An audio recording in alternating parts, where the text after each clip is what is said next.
तेरा शुक्रिया, खुशियाँ जो दी हैं उनका भी शुक्रिया।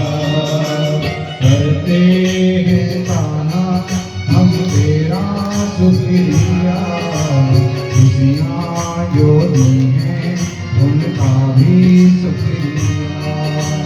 करते हैं ताना हम तेरा शुक्रिया, खुशियाँ जो दी हैं उसका भी शुक्रिया। हम तेरा दिया खाएं, तेरे ही गुण गाएं। हम तेरा दिया खाएं, तेरा ही गुण गाएं। जीवन दिया जो उसका भी शुक्रिया। करते हैं कान्हा हम तेरा शुक्रिया। करते हैं कान्हा हम तेरा शुक्रिया, खुशियाँ जो दी हैं उनका भी शुक्रिया।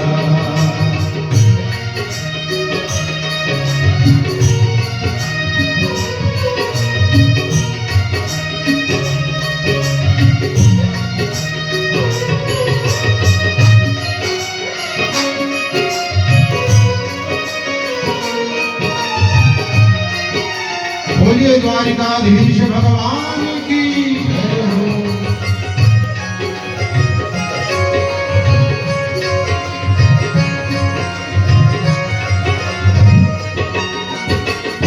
जब से देखी तेरी ये मूरत, दिल में उतर गई बस तेरी सूरत।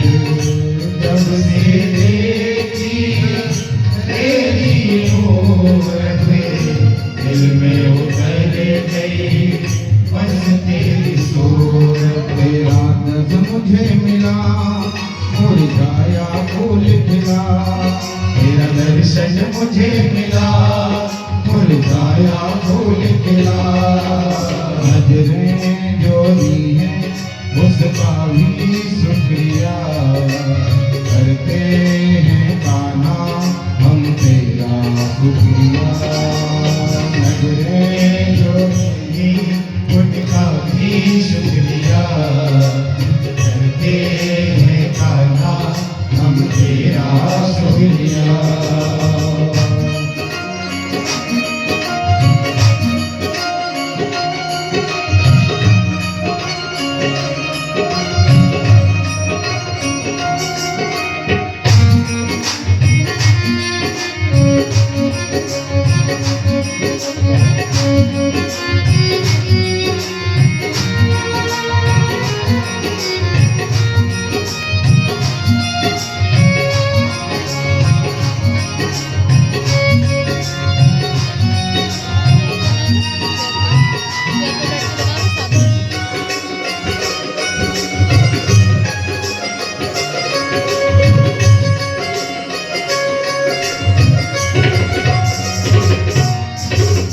हर पल जुबां पे नाम हो तेरा, तेरा गुणगान करना काम हो मेरा।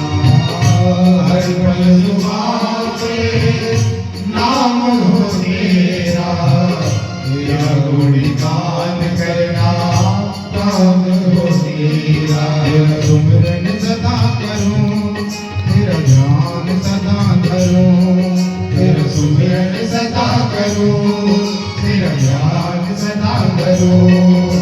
वाणी जो दी है उसका भी शुक्रिया। करते हैं कान्हा हम तेरा शुक्रिया। वाणी जो दी है उसका भी शुक्रिया।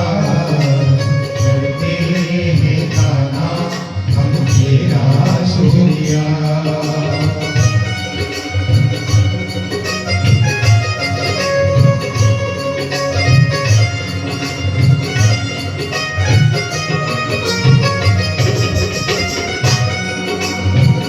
बोले बांके बिहारी लाल की जय हो।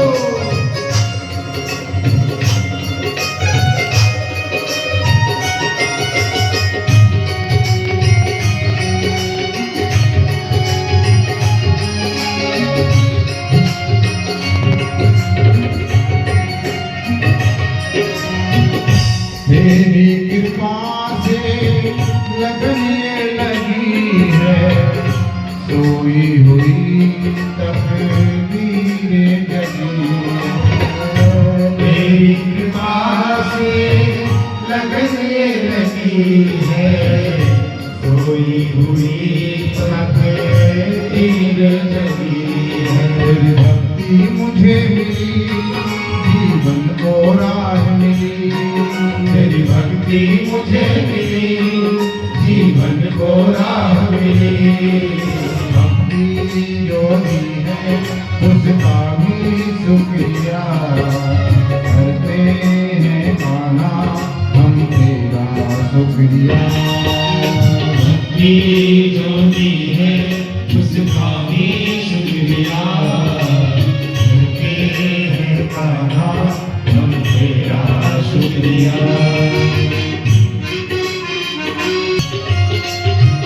मेरे ना कोई गुनाह हो, कदमों पे तेरे चलने की राह हो। हाथों से मेरे ना कोई गुनाह हो, कदमों पे तेरे चलने की राह हो। कहता हूँ मैं कान्हा, तुम्हें अपना है माना। कहता हूँ मैं कान्हा, तुम्हें अपना है माना। सांसें जो दी है उसका भी शुक्रिया करता हूँ कान्हा मैं तेरा शुक्रिया। सांसें जो दी है उसका भी शुक्रिया करते हैं कान्हा हम तेरा शुक्रिया।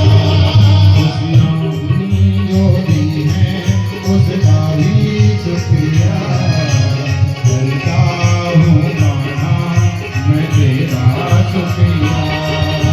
खुशियाँ जो दी है उसका भी शुक्रिया करता हूँ कान्हा मैं तेरा शुक्रिया।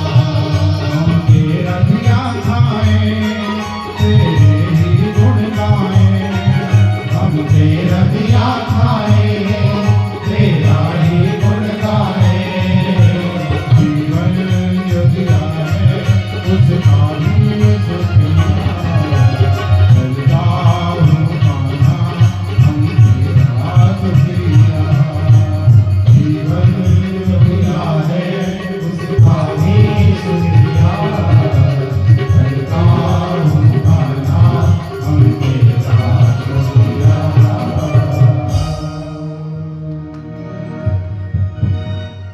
हम तेरा दिया खाएं, तेरे ही गुण गाएं। प्रभु ने बचा लिया उनको 16,100 राजकुमारियों को।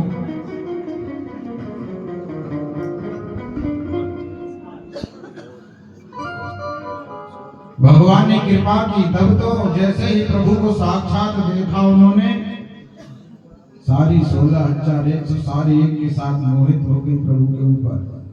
और है ही हमारे प्रभु ऐसे। कभी कभी तो भगवान जब प्रतिबिंब के सामने अपने खड़े होते हैं ना, दर्पण के सामने, तो अपनी ही सूरत में भगवान मोहित हो जाते हैं, मैं इतना सुंदर हूँ। ये जो आप देख रहे हैं सभागार में जो चित्र लगे हैं, देखिए सब कल्पना से बनाए गए हैं। लेकिन अगर साक्षात प्रभु आ जाए तो कितने सुंदर होंगे। तो हमारी कल्पना है और भगवान तो कल्पना से परे है। जो जो भगवान को देखता सब मोहित हो जाते हैं। यहाँ तक कि वेद के मंत्र भी भगवान पर निछावर हो जाते। वही तो गोपी बन के आए थे। 16,100 राजकुमारियों के साथ भगवान एक साथ एक ही मुहूर्त में एक ही मंडप में विवाह कर लिया और लेकर के आगे द्वारिका में गाँव भैया कहने लगे, बाबा कन्हैया तेने गजब कर दियो भाई। अब 16,100 और 8 होता तो 16,100 सारी राजकुमारियों के यहाँ 10-10 पुत्र और एक एक कन्या हुई। थोड़ा कैलकुलेटर से लगाइए कितनी जनसंख्या होगा। 1,77,180। अब किसी की मजाल है कि भगवान को चुनौती दे दे कि सब परिवार मेरे यहाँ विवाह में आइए। कोई नहीं कहता इस बात को। कार्ड आता जरूर विवाह का भगवान के पास, लेकिन आता द्वारिकाधीश साहब सादर में आमंत्रित हैं। ये नहीं आता सपरिवार आना है।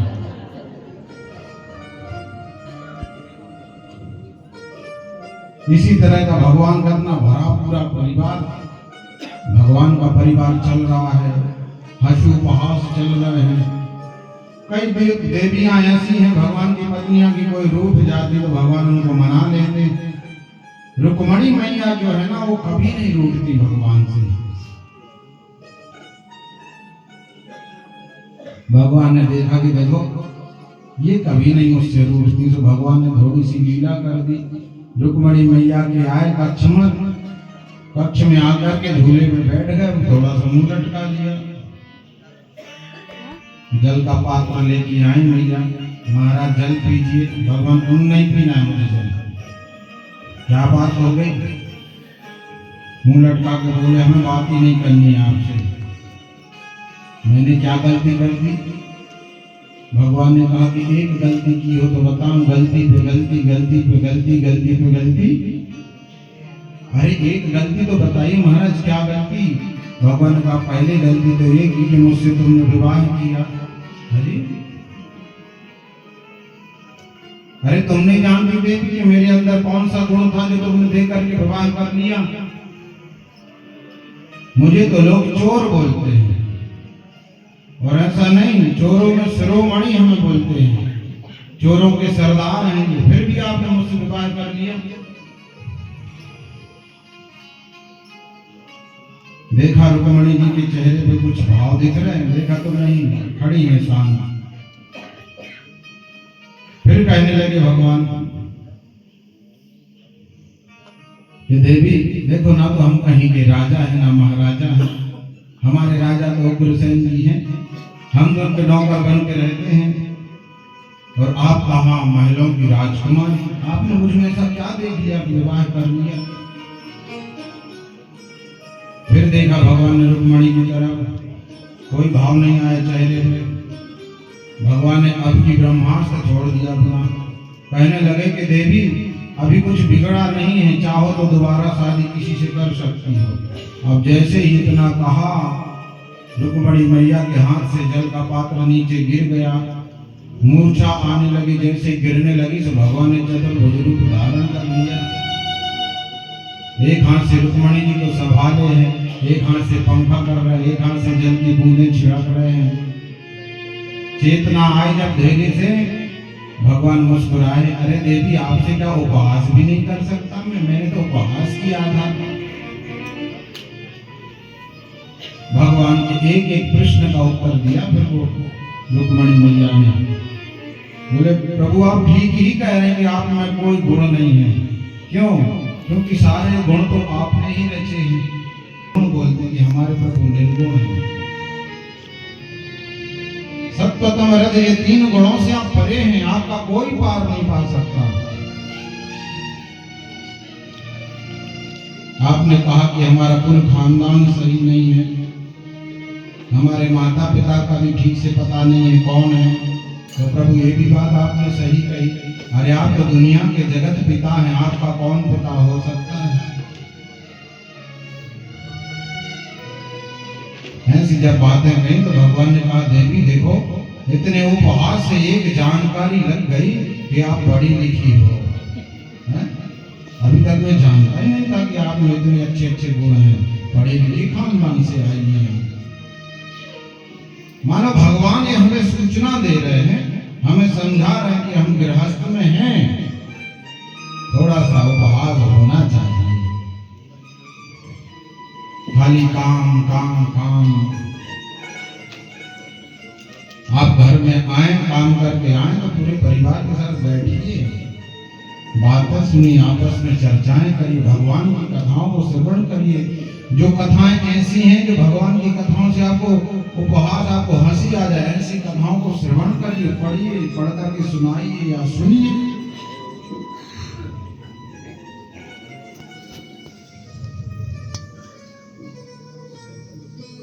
ऐसी दिव्य लीलाएं भगवान करते हैं।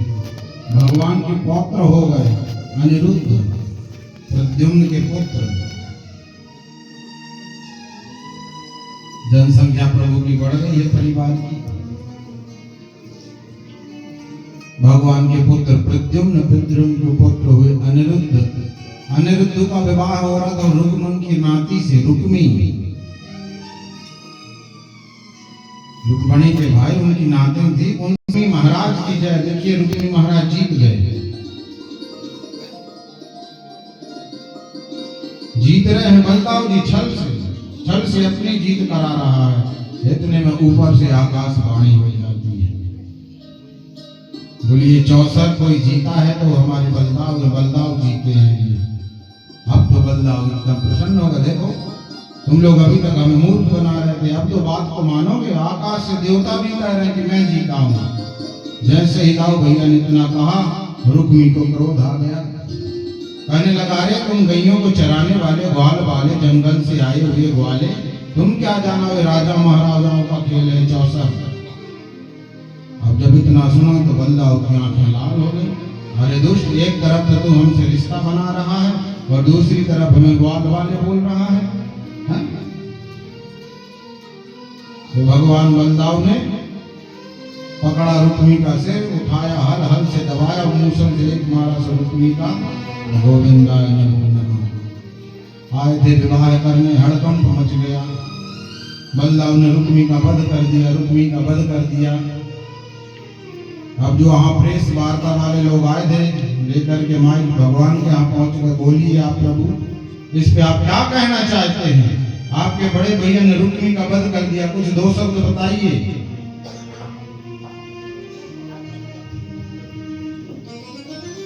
समाचार वाले पहुंच गए भगवान के पास। भगवान एकदम चुप रहे।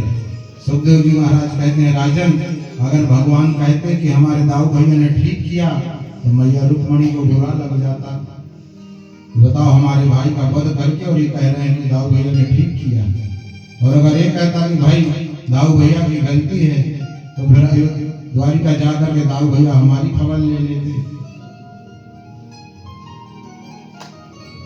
सो भैया एकदम कृष्ण भगवान चुप रहे, एक शब्द भी नहीं बोले।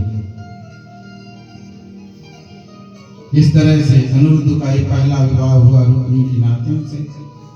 दूसरा विवाह हुआ अनिरुद्ध का बाणासुर की पुत्री उषा से। ये बाणासुर कौन है? बोले प्रहलाद के वंश के हैं। प्रहलाद के पुत्र हुए विरोचन, विरोचन के हुए बलि और बलि से हुए बाणासुर। बाणासुर भोले बाबा के परम भक्त, तपस्या की, बाबा ने एक ध्वजा दे दी। बाणासुर जिसको ले जाकर के अपने शिखर पर लगा दो, जिस दिन ये खंडित हो जाएगी उस दिन गारंटी खत्म हो जाएगी। उस दिन समझ लेना कि तुम्हारे ऊपर भारी संकट आने वाला है। बाणासुर की बेटी उषा की एक सहेली है चित्रलेखा, बड़ी मायावी। एक दिन उषा ने स्वप्न में अनिरुद्ध को देख लिया और स्वप्न में ही अनिरुद्ध को अपना पति भी मान लिया और चित्रलेखा से कहा कि जिसको मैंने स्वप्न में देखा उसका तुम चित्र बनाओ। चित्र बनाते बनाते जब अनिरुद्ध का चित्र बनाया चित्रलेखा ने, तो उषा ने कहा कि वही है जिनको मैंने स्वप्न में देखा है। चित्रलेखा ने कहा कि बहन तुम चिंता मत करो, मैं अभी जाती हूँ, उसको लेकर के आती हूँ। और चित्रलेखा मायावी रूप धारण करके गई द्वारिका। वहां से पलंग के सहित सोते हुए अनिरुद्ध को उठा करके लाई और उषा के महल में, उषा के कक्ष में सुला दिया। अनिरुद्ध की नींद खुली, देखी मैं यहाँ कैसे, आप कौन हैं? कहा कि मैं उषा हूँ और मैंने आपको पति रूप में प्राप्त करना चाहा, सो आज मुझे आप मिल गए। अनिरुद्ध भी फिर उषा के साथ रहने लगे। अब बाणासुर का महल है, उषा के कक्ष में किसी पुरुष का जाना वर्जित है। कोई बात चल रही थी, अनिरुद्ध को थोड़ी सी हंसी आ गई। बाहर दूत खड़े थे द्वारपाल, उनको कक्ष से आवाज आई कि कोई पुरुष की हंसी की आवाज आई है। सुझा करके महाराज को बात बता दी।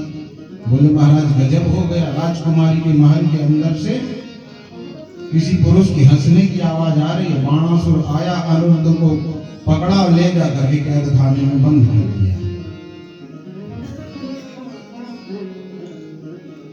नारद जी घूमते हुए भगवान के पास पहुंचे, कहने लगे द्वारिकाधीश जी के चरणों में प्रणाम, आइए देवर्षि। नारद जी ने कहा और प्रभु बाल बच्चे सब ठीक हैं आपके, सब बढ़िया है?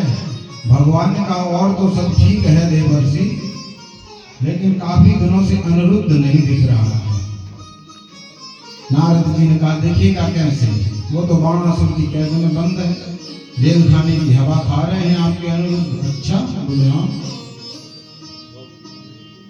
भगवान ने नारायणी सेना तैयार की और जाकर के बाणासुर को वहां चढ़ाई करनी चाहिए। बाणासुर उसी समय बाणासुर के शिखर का जो ध्वजा था टूट करके गिर गया।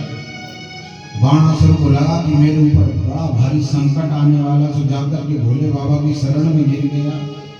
बाबा रक्षा करिए।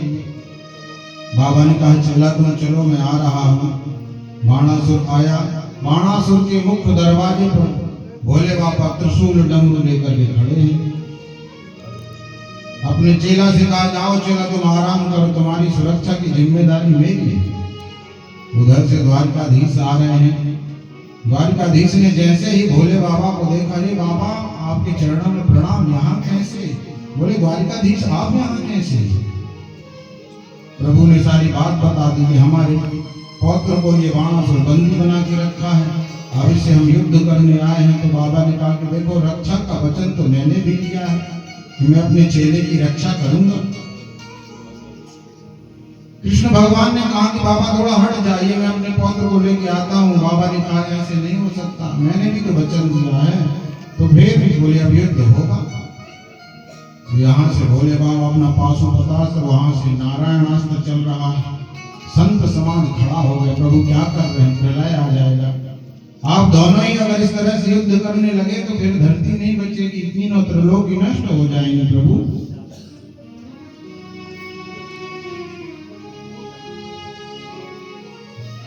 तो इधर से भोले बाबा ने माहेश्वर ज्वर का बाण चलाया, उधर से विष्णु भगवान कृष्ण ने चलाया वैष्णवास्त्र। वैष्णव ज्वर ने माहेश्वर ज्वर को परास्त कर दिया। परास्त कर दिया। भोले बाबा को जमाई आने लगी। इतने में द्वारकाधीश अंदर घुस गए। अपने सुदर्शन चक्र से बाणासुर की 1000 भुजाएं थी। सुदर्शन चक्र से सारी भुजाएं काट करके केवल 4 भुजाएं शेष छोड़ दी। बाणासुर आकर के भगवान के चरणों में गिर गया। अपनी पुत्री उषा का हाथ अनिरुद्ध के हाथ में दिया, भगवान के चरणों में प्रणाम किया। इस तरह से भगवान का विवाह हुआ और भगवान के नाती पोतों का इनसे विवाह हुआ, लड़ाई झगड़े के साथ।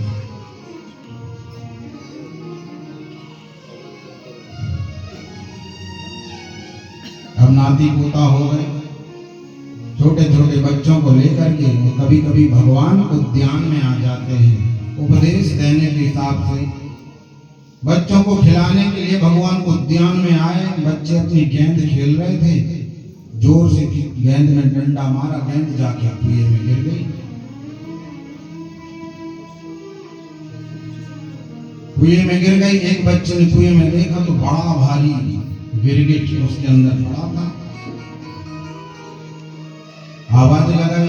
भगवान कृष्ण आए, उस गिरगिट को हाथ लगाए। हाथ लगाते ही उसमें से दिव्य आत्मा निकली और दिव्य स्वरूप धारण करके भगवान के सामने खड़ी हो गई। जैसे खड़ी हो गई, भगवान ने पूछा भाई आप कौन हैं? तो वो कहने लगा दिव्य पुरुष, नृगो नाम नरेंद्रोहम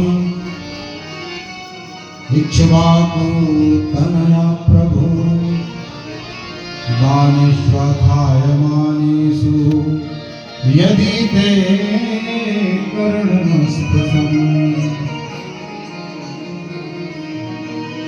नृगो नाम नरेंद्रोहम, हम राजा नृग हैं इक्ष्वाकु वंश से, मेरा नाम है नृग। भाषा देखिए, जो अभिमानी पुरुष होते हैं उनकी भाषा ही जवाब बता देती कि कितने पढ़े लिखे हैं।